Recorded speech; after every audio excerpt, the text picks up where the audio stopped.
Hey, welcome to Spirit Music Meetups. We're on blog topic 6 of Prophetic Rhema.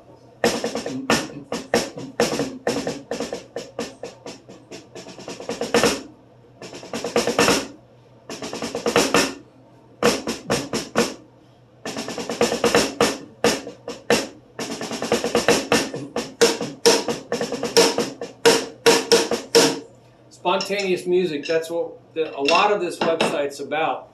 But we want to flow in also anointed prophetic music, speaking the mind of God through our instruments. And there's a lot written about this. God is talking, but are we listening?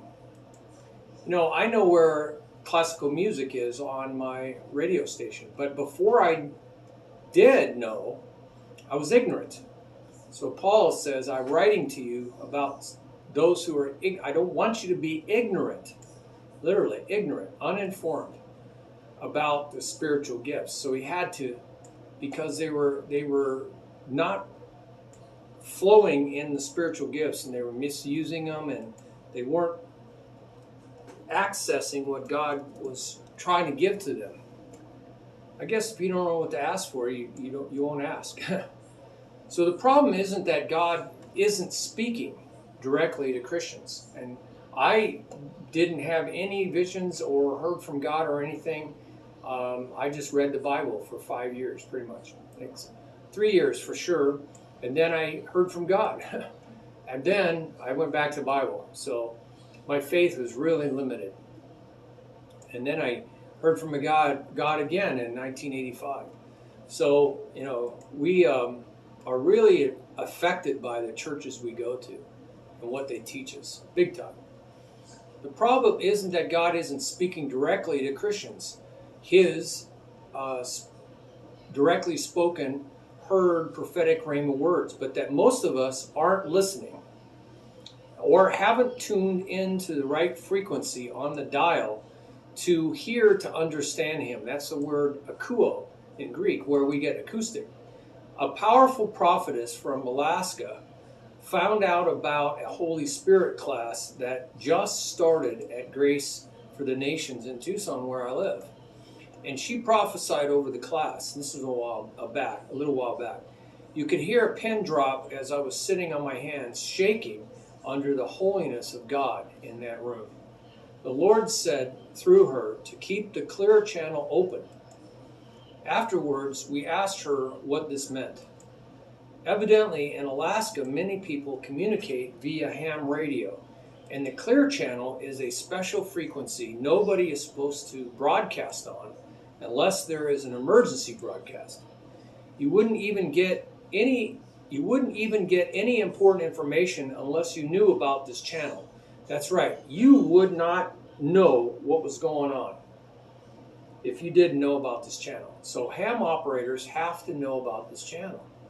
So even though it's broadcasting, you wouldn't even know. So you would be out of the loop. And that's what's happening for a lot of Christians. They're really out of the loop. They say, well, I'm reading the Bible. But that was 2,000 years ago broadcast. You wouldn't even get right? And how to tune into it, right? You got to know how to tune into it. On a ham radio, it's not the same as just, right? Or you would be getting the information secondhand from someone who did. Secondhand knowledge can be tampered with. It can be changed. It can be lost. It can be changed in translation, right? So you really are at risk relying on secondhand information. Just look what happens in our mass media. They don't even report. They're not even investigating what they report. They're just creating clickbait, which then opens you up to a retelling error. So there's a lot of retelling going on nowadays, and you can find out from the actual incident. You can watch raw footage. They're not even close to describing the raw footage. So, boy, a lot got lost in translation. What reporter hasn't embellished the story, right? What reporter hasn't? That is exactly the issue of prophetic Rhema versus retelling of that, which came much later in Rhema writings. Oral tradition existed long before the writings. Did you know that? The oral tradition. The Jews know this. How come Protestants don't know this? Because we're not told the truth. We're told propaganda. I wasn't told that till I actually met Jews and read the history of the Bible, and then realized the oral Torah was around a lot longer. So we got a problem here. You either take the trouble of learning how to listen yourself, or, right, with the ham radio, or you hope you find out most of it through someone else. It might be too late for you if it's an emergency. So people that aren't tuned in, or they get bad reporters, there's a lot of bad reporters. They're always being caught and having to do retraction statements. But God's intention in the new covenant is for the former, direct, because the latter is very untimely and unreliable, because much will likely be lost in translation. Now, you got to go back to Exodus. I didn't put it in here, it just came to me. That if you go back to Exodus 20-ish, chapter 20, you see that God wanted to speak directly with all his people, but they disobeyed him. And they said, Moses, you do it for us. So out of disobedience, God speaks to Moses. And Moses has to write down this stuff. And then he has to teach Aaron and his sons. And then the Levite priests, and it just becomes a mess. And then down to the men of every single tribe. And then in the house, the men speak to the women and the children. The women often, see, it's a top-down hierarchy from the greatest to the least. So you see that phrase, greatest to the least, a lot. I think most Christians in churches are more like Martha, right? Busy running around trying to serve Jesus with their might and power, right? This is just like the old covenant, right? This is just like the old covenant. What did they do in the old covenant? They work to please. They work for God. That's what they do. They work for God. So they're really busy working for God. Very busy. So busy, their whole lives revolved it. All right, so that's what we got. A lot of this in the church today. I actually heard a preacher at Vineyard Connections in Tucson say that Martha was more, I've been in like 15 churches, music ministries, and other churches. This is just one of those other churches. Say that Martha was more mature in her faith than Mary. I couldn't believe it. Both my wife and I walked out halfway through the sermon. And that mature Christians are busy doing. They're busy doing for Jesus. I couldn't believe this. We just about fell out of our chairs because we know the word and we know what it says, and I know it from the Greek. But that's not what Jesus said. Mary sat at the Lord's feet and listened to his teaching, but Martha was distracted with much serving. The Lord answered Martha's grumbling why Mary was not helping. This is what he said. Martha, Martha, you are anxious and troubled about many things, but only one thing is necessary. But she was busy, right? Mary has chosen the better portion. So what was the better portion? The one thing that was necessary, which will not be taken away from her. I'd say that preacher was a false teacher. Absolutely. But the problem with the modern church format is that nobody is allowed to weigh in, quote, on what was said, end quote, as in 1 Corinthians 14:29. That's what was taught, as was the practice in 1 Corinthians 14:29. They would throw you out because you were disorderly and disrespectful of authority. Because they don't believe, and they cherry pick what is in the New Testament. Certainly, supernatural results will occur when you are actually in God's presence, right? Ukuo, listening to the Lord, speak his directly spoken Rhema words, right? To and through you. One of the best books I've ever read on the subject is 4 Keys to Hearing God's Voice by Mark and Patti Virkler. It has worked tremendously for my dad, wife, and myself. We all have had many journals full of God's direct words to us. Kathryn Kuhlman said that we will have as much difficulty hearing God, right? That we will have as much difficulty hearing God if our mind is too busy, right? As in, too busy, as in an ocean reflecting the image of the moon if it is not still. Right? We're going to have a hard time reflecting the image of the moon if it is not still. Psalms 46:10 says, definitively be still. It means cease from your activity and shut up. And coupled, experientially, relationally, know that I am the supreme God, Elohim.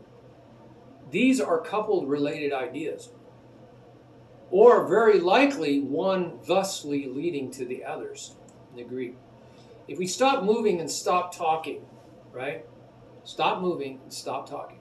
And draw near, that's a word they use a lot, close beside God, wait, watch, and listen in prosuke conversational prayer, right, for God, then he will show up and draw near alongside us. That's what he said. I will draw alongside you. And we will be connected to the vine of Christ for Zoe genuine life and fruitfulness. Jesus said that. So I was again reminded to, quote, come near to me, all you who labor and are heavily weighed down. That's burden. And that burden is, we know from context, burdened by the law of commandments. There's many commandments. How many? 613. Not to mention rituals, all kinds of rituals. And I will give you rest from all that. Take my yoke upon you, which was a harness. It connects you to each other. And a couple learn from me. This is how we learn from him. And you will find rest for your souls. For my yoke, it's teaching, right? A harness of teaching. Is well fitted to you. It's well fitted. It's custom fit. It's like a tailor-made suit.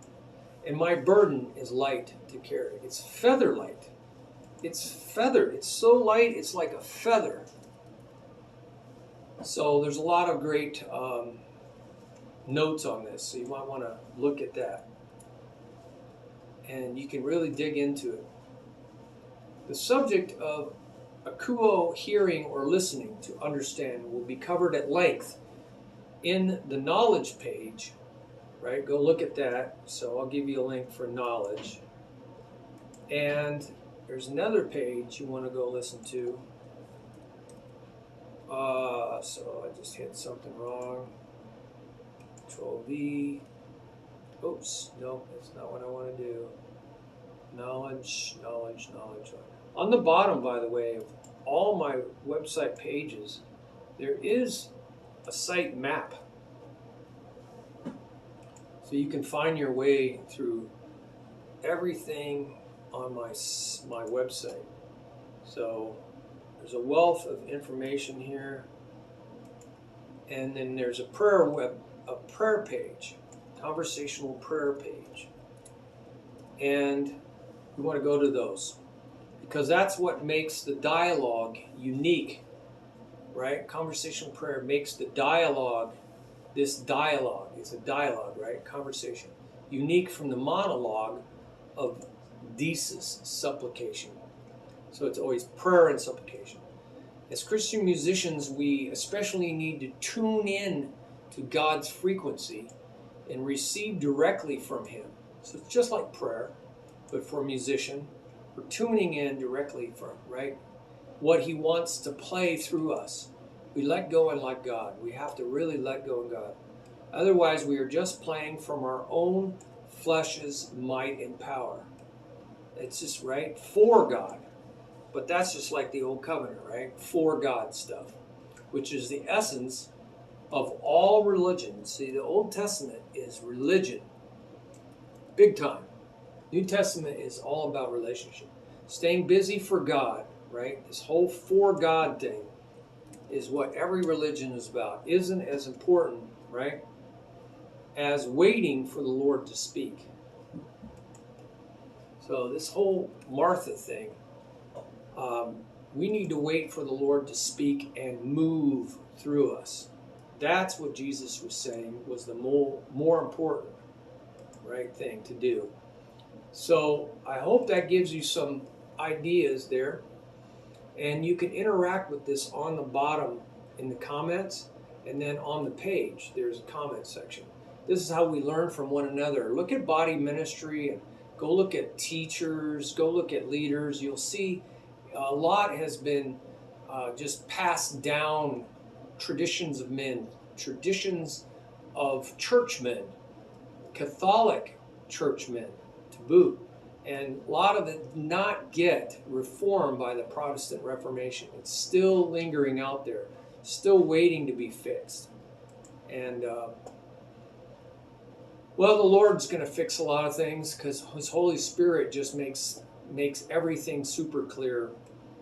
So the whole, the Lord's speaking. People say, well, I don't know how you do this. Well, how did you learn how to listen to radio? Somebody showed you that, and you went, oh, I can do this. Yeah, you can do this. The whole New Testament is written for you to learn how to do this. It really is, And so I put all this stuff in one place. But, go listen to Mark and Patti Virkler. There's a lot of people that talk about this. All right? God bless you. Bye-bye.